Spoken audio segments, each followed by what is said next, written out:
So, what is a chord inversion? Don't panic, because all will be explained in this video.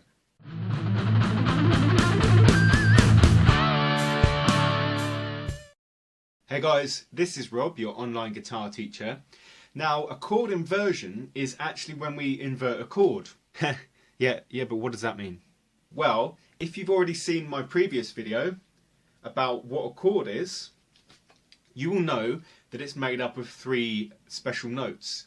We call them the root, which gives the chord its letter name. There's the third, which tells you if the chord is major or minor. And then there's the fifth, which is like a thickener, makes the chord sound bigger and more chordy instead of just two notes. Two notes isn't enough for some reason.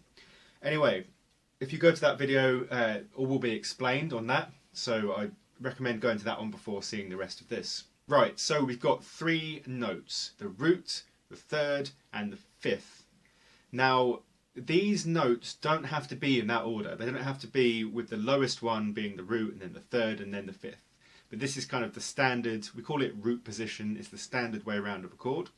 Inverting the chord means putting another note on the bass. So you might have the third as the lowest note, then you've got the third, the root and then the fifth, or the fifth and then the root. It doesn't really matter which way round. Also, when I say in the bass, I mean the lowest note of that chord. It doesn't have to be played by a bass guitar. It could just be the lowest note that you're playing on the guitar. Following that same logic, the second inversion is where we have the fifth in the bass.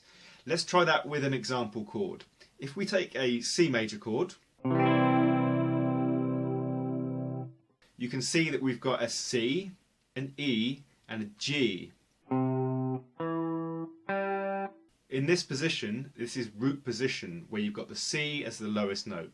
When we want to do an inversion, first inversion would be essentially a C over E. So we've got a C chord with an E as the lowest note.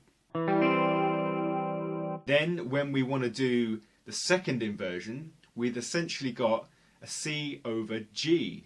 So G is now the lowest note. All of these chords still have the notes C, E and G and no other notes. That still makes them C major chords. So why is this even useful?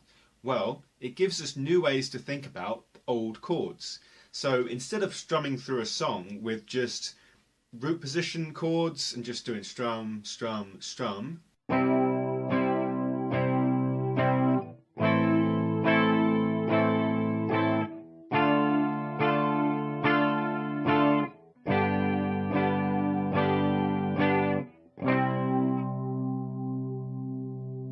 we can instead give the chord a slightly different flavour by playing part of the shape, which will give us an inversion.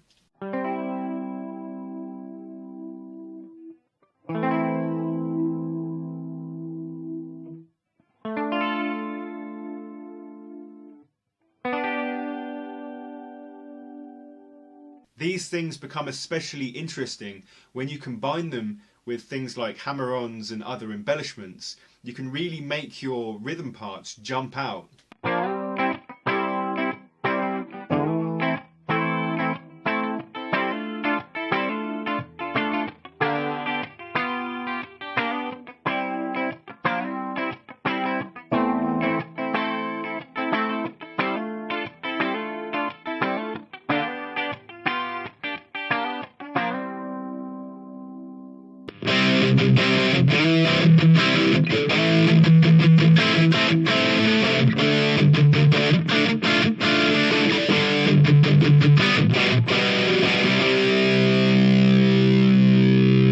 I will put all of these examples in tab on my website.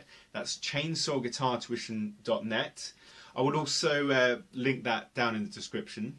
You can go there as well for information on how to get one-on-one lessons from me. And there's a link down there as well if you want to support this channel to donate money via Patreon. There's various things you can get at different donation levels. And until then, turn up and rock out. So let's start from the beginning. Way back in medieval times, before then, all we had was notes. Notes don't work in the same way as keys. They weren't really in the key, out of the key. It was just using a certain mode. To modern ears, this probably How can you have music that sounds good and musical when it's not in? The truth is, what's really happening is they're picking a mode or scale and sticking to the notes of that mode. If you've already watched my